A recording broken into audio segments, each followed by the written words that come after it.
నమస్తే, welcome to 99 TV. Prakasam barrage కూల్చేయడానికి భారీ కుట్ర జరిగిందని అంటున్నాయి ప్రభుత్వ వర్గాలు. మరి జరిగినప్పుడు 3 రోజుల పాటు ఏం చేస్తున్నారు? ఎందుకు మీనమేషాలు లెక్కిస్తున్నారు? శాస్త్రం ప్రకారం వెళ్దాం అనుకుంటుందా ప్రభుత్వం కానీ పోలీస్ యంత్రాంగం కానీ? అన్నీ తగిన ఆధారాలు దొరికిన తర్వాతనే దీంట్లో ప్రోబ్ ముందుకు తీసుకెళ్దామని ఆలోచన చేస్తున్నారు.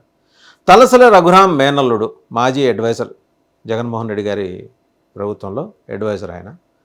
ఆయన మేనల్లుడు నందిగం సురేష్ కుటుంబ సభ్యులు, బంధువులు, అలాగే ఇంకొక ఇద్దరు ముగ్గురు వైసీపీ నాయకులు.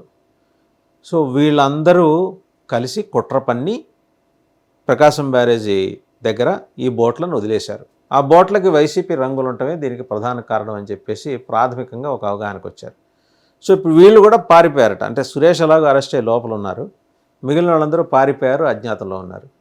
ఈ కుట్ర కోణాన్ని అధికార కూటమి ఎలా ఎక్స్పోజ్ చేస్తుంది, జనసేన కాదు, ఓన్లీ తెలుగుదేశం, బీజేపీ మాత్రమే ఎలా ఎక్స్పోజ్ చేస్తున్నాయంటే, ఇది భారీ ఎత్తున పథక రచన చేశారు. ప్రకాశం బ్యారేజ్ని కూల్చేస్తే కనుక వరద పోటెత్తి హంసల దీవి దాకా, అక్కడి నుంచి కింద హంసల దీవి దాకా, అవనిగడ్డ దాటి హంసల దీవి దాకా మొత్తం ఊళ్ళ మీదకి తెగబడేది కృష్ణమ్మ. సో కొన్ని వేల మంది ప్రాణాలు కోల్పోయేవారనే పద్ధతిలో సోషల్ మీడియాలో పోర్ట్రే చేసుకుంటూ వస్తున్నారు. ఇది ఎలా ఉందంటే, జగన్మోహన్ రెడ్డి గారు అవగాహన రాహిత్యంతో బుడమేరు గేట్లు ఎత్తేయటం వల్లే ఇదంతా, ఈ ఉత్పాతం అంతా జరిగింది. ఆ ఎత్తేసిన దానికి కారణం ఏంటంటే, మన చంద్రబాబు నాయుడు గారి నివాసం ముంపునికి గురి కాకుండా చూడటం కోసం ఎత్తేసారు. ఎక్కడ బుడమేరు, ఎక్కడ చంద్రబాబు గారి ఇల్లు? అది ఊరికి అటుపక్క ఉంది, ఇదేమో ఊరికి ఇటుపక్క ఉంది. ఏ రకంగానూ కనెక్టివిటీ లేని అంశాన్ని ఆయన ఎలా తెర మీదకి తీసుకొచ్చారు. ఇప్పుడు కూడా ప్రభుత్వంలో ఉన్న కొందరు పెద్దలు, లేదా ఈ కూటమి భాగస్వామ్య పక్షాలని, జనసేన మినహా 2 పార్టీలు మాట్లాడుతుంది. అది ఖచ్చితంగా అక్కడికి వచ్చి ఆ బోట్లు చాలా బలంగా, ఒక్కొక్కటి 30 to 40 టన్స్ బరువు ఉంటాయి, వచ్చి గుద్దుకోవటం అనేది అది డ్యామేజ్ చేస్తాయి, అందులో డౌట్ ఏం లేదు. ఒకటి.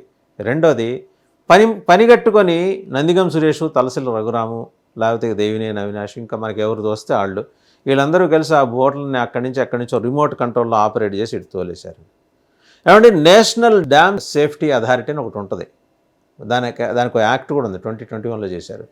దాని కింద చూస్తే ఒకవేళ ఇలాంటిదే జరిగితే వీళ్ళకి లైఫ్ టైం ఇంప్రిజన్మెంట్ ఉంటుంది. దాంతోపాటు ఇంకా తీవ్రమైన శిక్షలు, అలాగే పనిష్మెంట్లు చాలా భారీ ఎత్తున ఉంటాయి. ఇది ఎవరు వేరే చెప్పాల్సిన అవసరం లేదు. మరి అలాంటిది ఇది వీళ్ళు కుట్ర పన్ని, అంటే నందిగం సురేష్కి ఇంత కుట్ర పన్ని అంతటి ఆలోచన, అలాగే అలాంటి మేధోశక్తి ఉందా మనం చెక్ చేసుకోవాలి. తలసిల రఘురాం సాత్వికుడు, బేసిక్గా ఆయన పర్సనాలిటీ. దేవినేని అవినాష్ ఏదో టీడీపీ ఆఫీస్ మీద దాడి కేసులో సుప్రీంకోర్టుకి వెళ్ళి బెయిల్ ఎట్ట తెచ్చుకోవాలో ఆయన తంటాలు ఆయన పడుతున్నాడు. ఇప్పుడు వీళ్ళు ముగ్గురు కలిసి, ఆల్రెడీ నందిగం సురేష్ లోపల ఉన్నాడు కానీ కదా అని ఆయన బంధువులు ఎవరో వచ్చి ఈ బోట్లన్నింటినీ కృష్ణానదిలో వదిలేశారు. దీనికి ఒక లాజిక్ ఉండాలి కదా అనే మాట సోషల్ మీడియాలో కౌంటర్గా మొదలైంది. ఇది ఎలాంటి తీవ్రమైన వ్యవహారం అంటే, మనం జాగ్రత్తగా గమనిస్తే ట్విన్ టవర్స్ని కూల్చేశాడు అమెరికాలో విమానాలు వేసుకొని వచ్చి ఒసామా బిన్ లాడెన్ అనే ఒక భీకరమైన ఉగ్రవాది. ఆయన చేసిన విధ్వంసం తాలూకు రిపర్కషన్స్ ఎలా ఉంటాయో, ఒకవేళ ఈ బ్యారేజ్ కూల్చేస్తే వచ్చే రిపర్కషన్స్ కూడా అలాగే ఉంటాయి. ఆయన కోసం ఎలా వేటాడారో, ప్రపంచ దేశాలను ఎలా వేటాడాయో, వీళ్ళ కోసం కూడా దేశం మొత్తం వెంటాడతారు. ఇంత అవగాహన రాహిత్యంతో వాళ్ళు కుట్రకి పాల్పడి ఉంటారా? నిజంగా బ్యారేజ్ని కూల్చేసి ఈ నెపం అంతా చంద్రబాబు గారి మీద వేసి వాళ్ళ కక్ష తీర్చుకోవాలని వైసీపీ కుట్ర పన్నిందా? వైసీపీకి పొద్దున్న లేస్తే సాయంత్రం దాకా కడుపులో కారపొడి వేసుకొని తిరగడం ఒక్కటేనా వాళ్ళ ముందరున్న సవాలు? So these are all the questions అండి. తమాషా ఏంటంటే, అవగాహన రాహిత్యంతో జగన్మోహన్ రెడ్డి గారు మాడతారు, అదే రకమైన అవగాహన రాహిత్యానికి కొంత పాండిత్యాన్ని జోడించి ఇటు కూటమిలోని పార్టీలు తెలుగుదేశం, బీజేపీ మాట్లాడుతున్నాయి. జనసేన కొంత జుడిషియస్గా ఆలోచిస్తోంది. ఎందుకంటే విచారణ పూర్తి స్థాయిలో జరగకుండా, దర్యాప్తు అంశాలు వెల్లడి కాకుండా, దాంట్లో ఒక కంక్లూషన్కి అరైవ్ కావటం, జంప్ కావటం అనేది కరెక్ట్ కాదనే భావనలో జనసేన ఉన్నట్టు కనిపిస్తుంది. మంచిదే, వెల్కమింగ్ ఈ ఆస్పెక్ట్ అది జనసేన వైపు నుంచి. బట్ నిజంగా కుట్ర జరిగి ఉంటే, ఒకవేళ వాళ్ళు భావిస్తున్నట్టు, మరి దీన్ని చాలా తీవ్రంగా పరిగణించాలి కదా. ఏదో సోసోగా దర్యాప్తు చేయడానికి పక్కనే ఉన్న కృష్ణలంక పోలీస్ స్టేషన్లో ఎవరో రిపోర్ట్ ఇస్తే దానికి ఒక 4 కానిస్టేబుల్స్ వెళ్ళి ఆ బోట్లను అవి చూసేసి అబ్బాయి ఇది ఖచ్చితంగా మనం మాత్రం డీల్ చేయాల్సిన వ్యవహారం కాదు, ఇది సిఐడికి అప్పగించటమో లేకపోతే కేంద్ర నిఘా సంస్థలకు అప్పచెప్పటమో చేయాలి, అప్పుడు కానీ అసలు నిందితులు బయటికి రారు అని. ఇదేమన్నా మీనమేషాలతోటి వ్యవహరించే వ్యవహారమా? దాన్ని అలా డీల్ చేసే వ్యవహారమా? మీనమేషాలు లెక్కిస్తారు ఇట్లాంటి క్రమంలో. ఓ పక్క ఈ సాగునీటి రంగ నిపుణులు అలాగే ఈ డ్యామ్ సేఫ్టీ అఫీషియల్స్ వాళ్ళందరూ కూడా ఎగ్జామిన్ చేశారు. డ్యామ్ కట్టిన తర్వాత 25 ఏళ్ళు మాత్రమే ఉపయోగపడే సూయిజ్ గేట్లు 45 ఏళ్ల వరకు కూడా ఎటువంటి రిపేర్కి నోచుకోలేదు.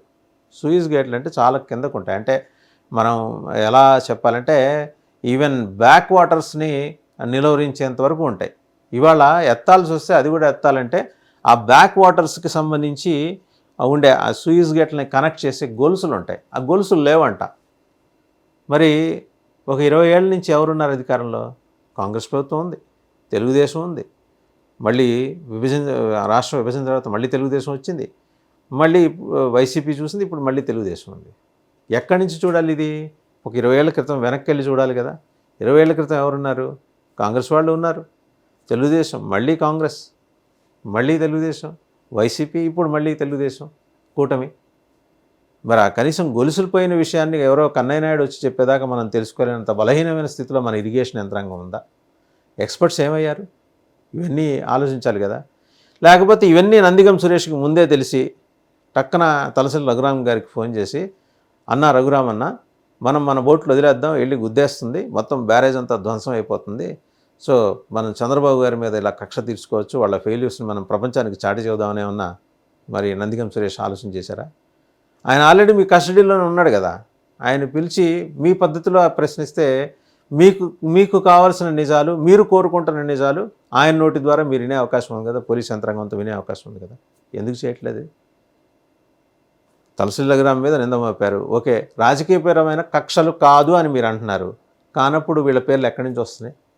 అండ్ ఒకటి, నిజంగా వాళ్ళ ఇన్వాల్వ్మెంట్ ఉందే అనుకోండి, పిలవండి, గవర్నమెంట్ ఆఫ్ ఇండియాని ఇన్వాల్వ్ చేస్తే మొత్తం డ్యామ్ సేఫ్టీకి సంబంధించిన నిపుణులందరూ వస్తారు, కుట్రకోణాన్ని పోసగుచ్చినట్టు వాళ్ళు బయటికి వెల్లడిస్తారు, పూర్తిగా అధ్యయనం చేసి. మీ అంత టైం కూడా తీసుకోరు వాళ్ళు, జస్ట్ కపుల్ ఆఫ్ డేస్లో మొత్తం దర్యాప్తును పూర్తి చేస్తారు. మరి ఇంత భారీ కుట్ర జరుగుతోంది, దీనికి ఒసామా బిన్ లాడెన్ వారసులైన జగన్మోహన్ రెడ్డి ఆయన పార్టీ సభ్యులు దీంట్లో ఇన్వాల్వ్ అయ్యారు అని ఆరోపణ చేసేప్పుడు దానికి సంబంధించి కొంత మీకు బ్యాకప్ మెకానిజం ఉండాలి.